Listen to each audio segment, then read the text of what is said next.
Hey everybody, Alana Kaivalia here today. I hope that you are having a fantastic week. I'm here to tell you all about how to step into your role as a spiritual leader and what the next steps might be for you in order to do that. I'm going to give you lots of resources today so that you can start to step into that role, because I know as much as you know that you are far more than just a yoga teacher. So that will be our discussion today. We will kind of cover a lot of ground and talk about all the things because we love all the things, and why not? We are modern mystics. Modern mystics have traditionally a very diverse array of tools in their toolkit that they can use and should use in order to elevate someone's healing process, to help them along their spiritual path, to do the things that you and I are so passionate about, to do the things that probably got you and I into yoga in the first place. If you're anything like me, then you started yoga because it changed you, right? You had an amazing effect from it. You went to class, you thought, wow, there's something so much different about this, and you wanted to impart that beneficial gift upon other people. I totally get that, and I totally understand that. And I also know that for most of us, a 200-hour training, or even a few of them, don't quite give us everything that we need in order to accomplish all of the goals that we have as yoga teachers, which is to truly change the world, to change the lives of the people that we work with, to do all the things. So what's great, and what I want you to truly take heart in, is that you are primely positioned to help and create change. Okay, there is a rift, a great need for what we do right now, and you are primely positioned to fill it. So I want to talk about a little bit what that need is and give you a little bit of a history lesson.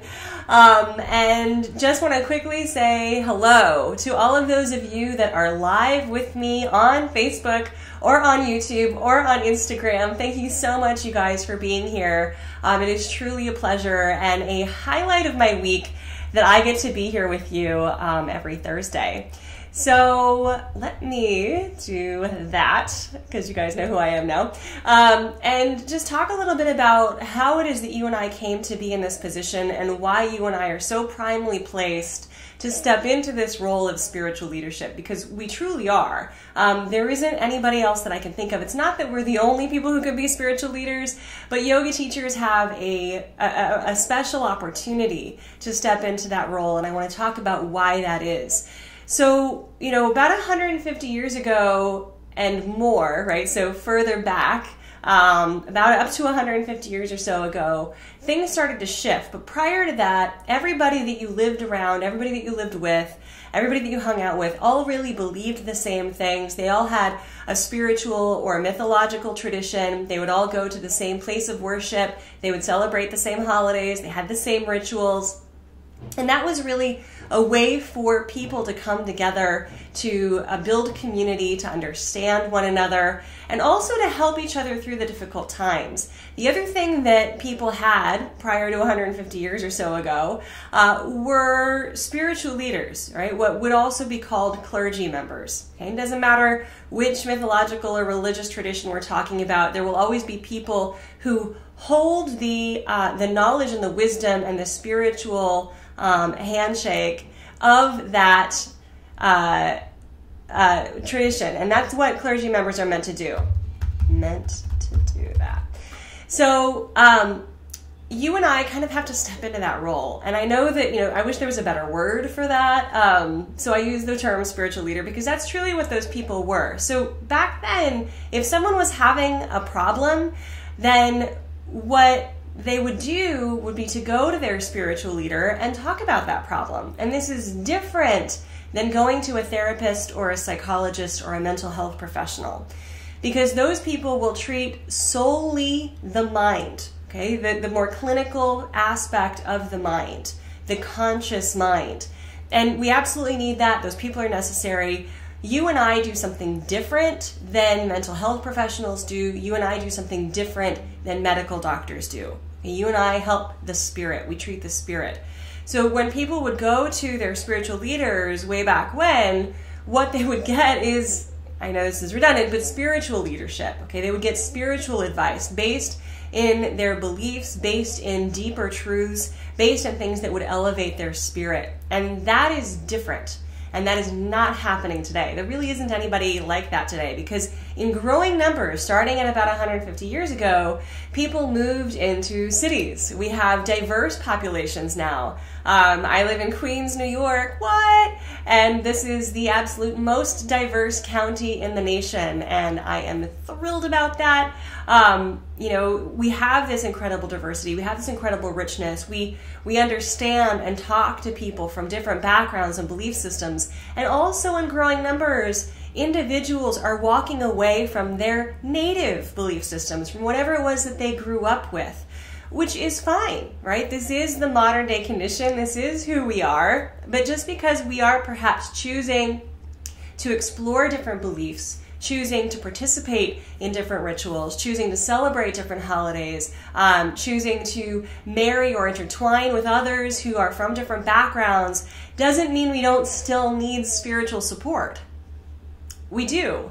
And we need it from someone who understands this diversity, who understands that we can celebrate this diversity, that we can honor all belief systems, and even so, each of us as individuals have spiritual needs.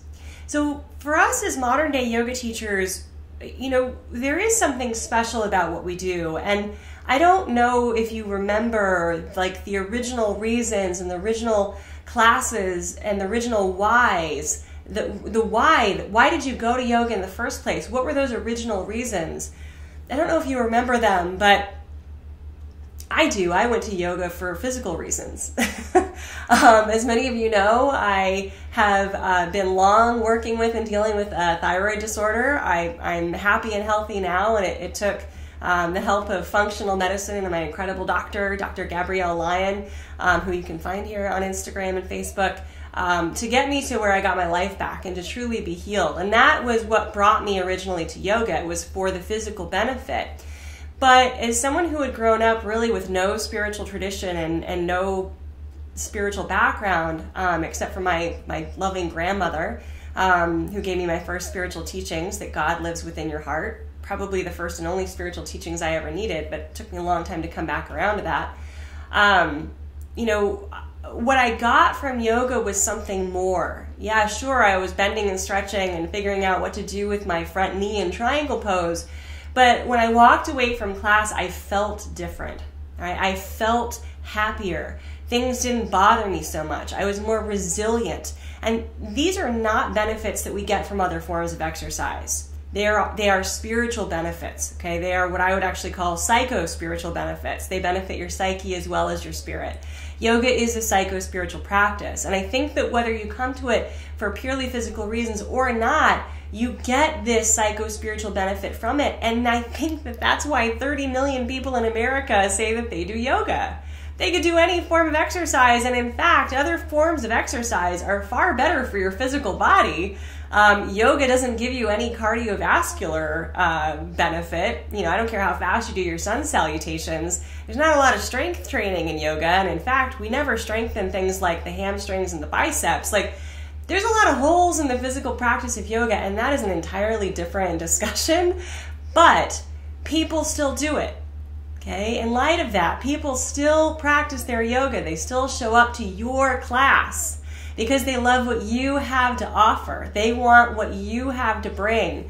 And it's something different than they're getting anywhere else. And there's this deep recognition within students, and I think within you and I as well, that there is this missing piece. There is this spiritual element that we absolutely need as human beings. About 25% of our psyche is dedicated to the spirit, to the mystery, to mythological rituals or study or participation. And if we don't have that, that's 25% of our psyche that's not getting addressed, that's not having its time, that has a gaping hole.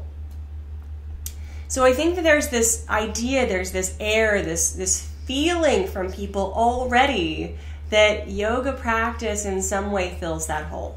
Okay, it comes to us as much as we try to strip it of the spirituality. we can't entirely, and we still have this spiritual connection with yoga. So here we are, okay? You and I, as yoga teachers, here we are. We are working with people who feel this intrinsic shift because of the practice. You and I have felt this intrinsic shift because of the practice. There's this either known or unknown need for addressing matters of the spirit. And so there's this big ask out there in the universe. Who is going to do that? Who is going to step in to that role of spiritual leadership? Who is going to usher modern people with these modern challenges, with this incredible diversity, with all the choices that we have about what we believe, about how we participate in that belief? Who is going to support that and help that? Okay, because it is different than mental health practices. It is different than medical practice, and nobody is doing that specifically. And I think that you and I can do that. In fact, I know that you and I can do that. And that is what I spend all my time doing, is helping you to step into that role, to serve your students, yourself, your clients better as a spiritual leader. Now, yoga is a great start, okay? Yoga does absolutely help. And what we learn in our 200 or even 500-hour teacher trainings is a phenomenal basis for this role of spiritual leader. It is not all of it, though, and it is not everything. For us as modern Western people, yoga is not a silver bullet. And I know that that feels like, either heartbreaking or blasphemous, but it is not. Yoga is an Eastern tradition, and we have a Western psychology. So we have to add in things that are relevant and pertinent to our psyche in order to truly make this work for us as a psycho-spiritual practice. Okay, so to read and learn more about that, because I have written it all down for you, I have researched it exhaustively. It is the basis of my doctoral work, and it is what developed into my most recent book, Yoga Beyond the Mat. So this is one of my first resources that I have for you today. I want to put a link to my book, Yoga Beyond the Mat, so you can check it out and read it. It's got tons of practices for the modern day practitioner, but most importantly, for the modern day yoga practitioner who wants to address that missing piece of spirituality, okay? Who wants to find what I would call your personal mythology, right? So you'll read all about that. And if you want actually a free chapter from that book, I'm going to put a link for that, a link for you as well here. For those of you on Instagram, that link will be in my bio. For those on YouTube and Facebook, that link will be below. So I'm going to give you a guide to a root chakra and an alchemical ritual. Everybody loves the chakras. This is a great place to start. It's a way to kind of dip your toe, your root chakra toe, in the water of what modern spirituality needs to look like, and how you, as a spiritual leader, can start to work with your students and your clients on a different level as the modern mystic. So if we look back to mystics of old, right, because we do have traditions we can look at. This is the first time in history that we have this specific problem. People walking away from their native religions and belief systems and spiritualities, people living in incredibly diverse communities, people making choices about what they believe, people not believing anything at all. Okay, this has never before happened in human history. So we need to address it in a truly new and fresh way, and that's what you and I are doing. But we do have traditions of mystics, and we can look at what our older traditional mystics did to try to get some ideas about how this actually works. How do we become spiritual leaders? Okay, so the mystics of old and the most famous and well-known mystical traditions are the Greek, the Roman, and the Egyptian mystical traditions. Okay, I'm a huge fan of all of them. I am a particularly big fan of the Egyptian mystical traditions. I went to Egypt a few years ago, and it was truly life-changing. It was the culmination of a lot of study that I'd done, and just the realization that people have been entrenched in mysticism for thousands of years. Mysticism is the art of agency and spirituality. Okay, it's the ability to navigate your own spiritual practice. It's the ability to create your own relationship with spirit, not mitigated or negotiated or mediated by anybody else. It's yours and yours alone. And that is mysticism. And even though that spirituality is entirely yours, you still need some help. You still need a mentor, someone to guide you through it, or a counselor to help you through the rough patches. We all need that, okay? So things that the mystics did were they had physical practices, just like you and I have asana. They had healing practices, deep healing practices. And for you and I, that is the chakras. So I'm going to give you a resource today. Excuse me. I'm actually going to do a dramatic pause, take a sip of coffee, clear my throat. So I have a couple of resources on the chakras for you today, because what you learned in your 200-hour teacher training about the chakras, you know, that they correlate with rainbow colors and, you know, do standing poses for the root chakra, that's like super surface. That doesn't even begin to cover what the chakras are actually capable of, which is a bridge between your conscious and unconscious. And that's critically important. You know, I'm here to talk about psycho-spiritual practice, which is yoga. And when we have a bridge between conscious and unconscious, when we can merge conscious and unconscious, my friends, that is yoga. Okay, that is yoga. So yoga is not this like big grandiose out there thing. It's something that happens to you within the confines of your own psyche. So you have to bridge all of the unknown parts of yourself, and the way that you bridge your known mind, your conscious mind, with the unconscious, that deep place of emotion, that place of triggers and complexes, the things that are buried within us, is actually through the chakras. The yogis did a phenomenal job of mapping that out. These are levels of psychological reality for us as human beings. And when we understand the communication and the language of the chakras, when we actually listen to and tap into it, well then, yoga. So I want to teach you far more about the chakras than you currently know, and I'm going to start by asking you to join me for my free training on the chakras. So I'm going to post a link to that below for those of you on YouTube and Facebook, and I'm going to put a link in the bio on Instagram.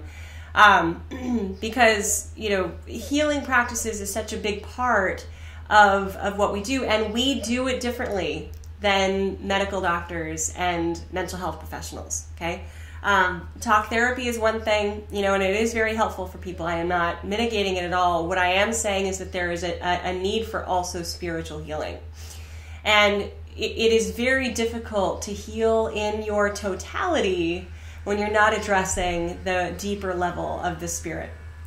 If you are addressing, it's like if you have a cut, you know, you can simply just put a Band-Aid on it and it will heal. But if the cut actually comes from a deep place in you and you don't address that, it will never heal.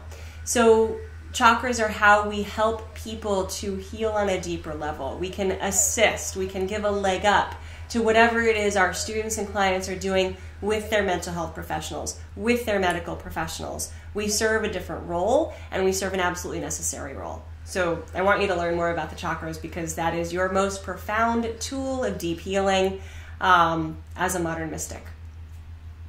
Other things that mystics of old did were they all had an astrological practice. Greeks had their own astrology, the Egyptians had their own astrology. You look at any culture throughout history, they've all had their own astrology. And the reason is because astrology ties us to the universe around us, in the way that, you know, everything out there is a reflection of our own psyche. So what you see and what you believe about your world is a reflection of what is within you. Like the great alchemical principle from the Emerald Tablet by Hermes Trismegistus, which begins, as above, so below. Right? As without, so within. So when we are able to look at the planets and their movement, and we correlate that with certain habits and patterns for us as human beings on the planet, we learn a lot about ourselves. Okay, astrology, it's not like the planets are having an effect on us. It's more like we're watching the hands of an old school clock, you know, not your digital Apple Watch, but like an old clock with actual hands, where you've got the hour hand and you've got the minute hand, and it tells you time.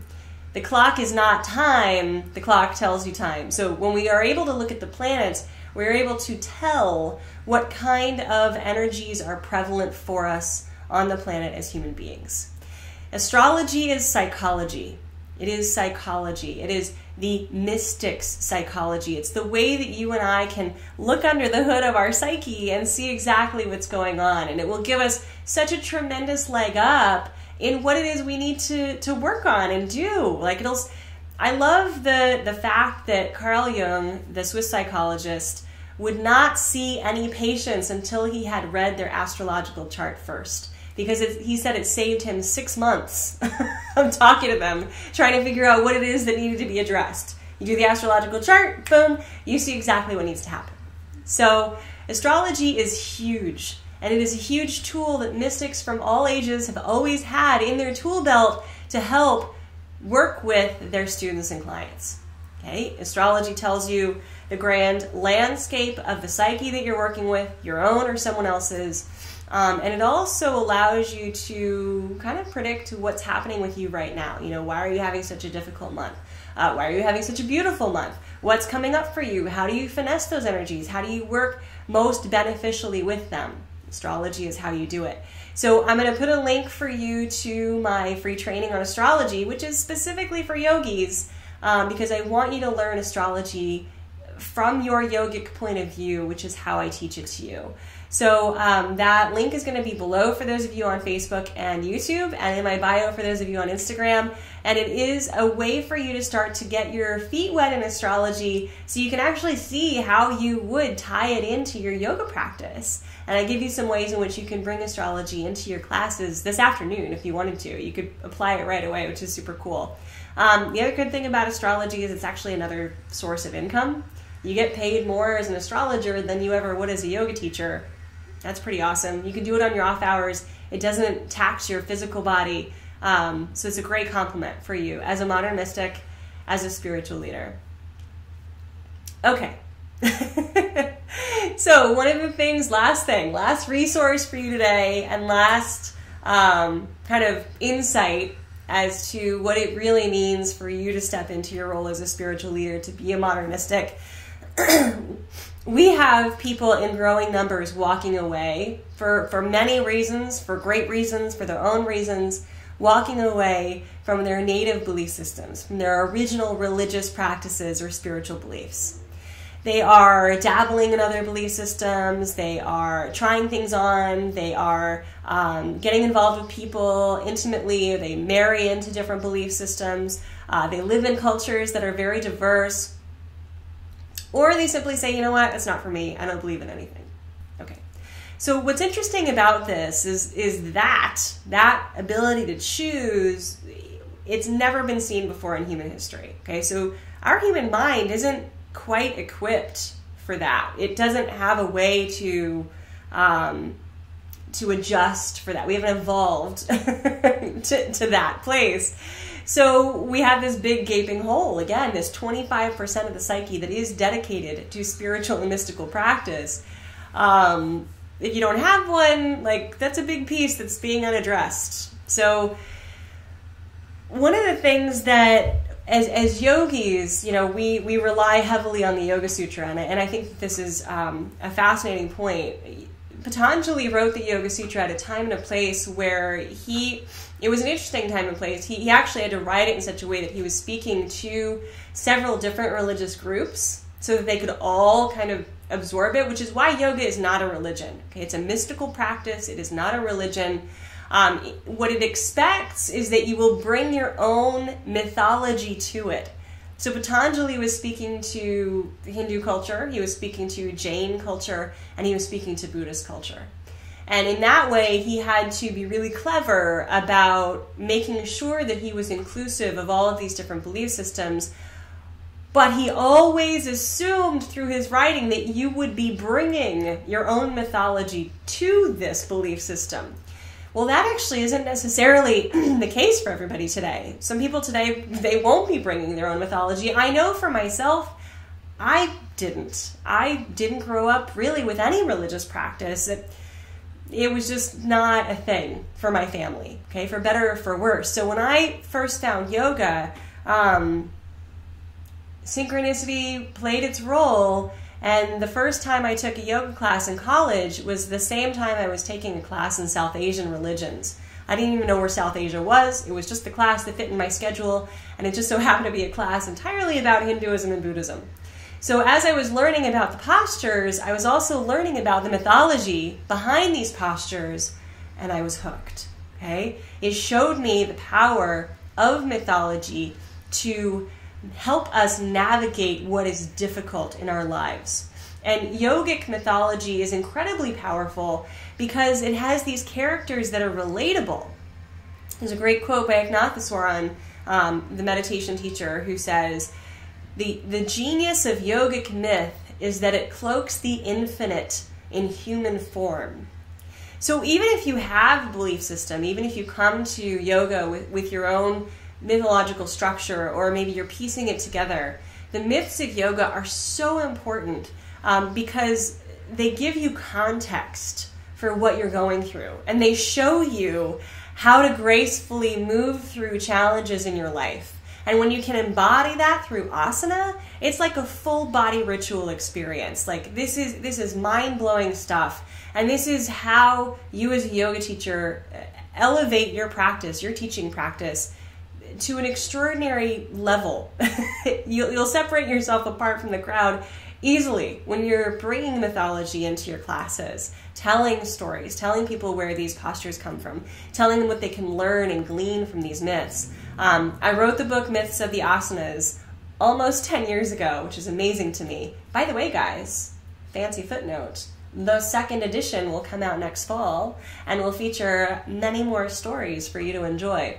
So this book outlines the mythology behind our favorite poses, and it was a way for me to introduce you as students and lovers of yoga to the myths that are so beautiful, that are entrenched with this tradition, to show you how to get through challenges in your life and understand things that would otherwise be completely unintelligible without the mythology. So I want you to learn more about the myths, and I'm going to give you, again, a link to a free training that will take you through 3 myths.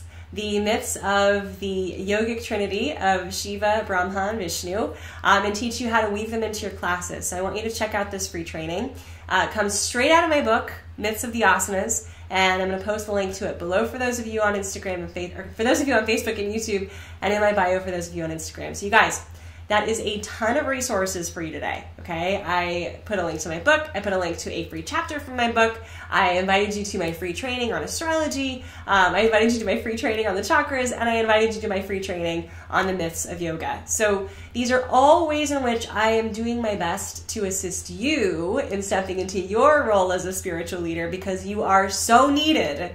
The universe, your students, everybody is calling for you to be that modern mystic, to step into that role, to usher them into a new level of health, well-being, and spirituality. Okay, we are necessary, and we have to step up and into that role. So I'll do everything I can to help and assist. Please take advantage of these resources, everybody. I hope that you've enjoyed this talk, and I hope that you are now inspired and understand how important you are and how important what you are doing is right now for the people that you are working with today. That's it for me, you guys. Thank you so much for joining me for this live, and I will talk to you soon. Make sure you check out all those resources, and that's it. Okay, bye, guys.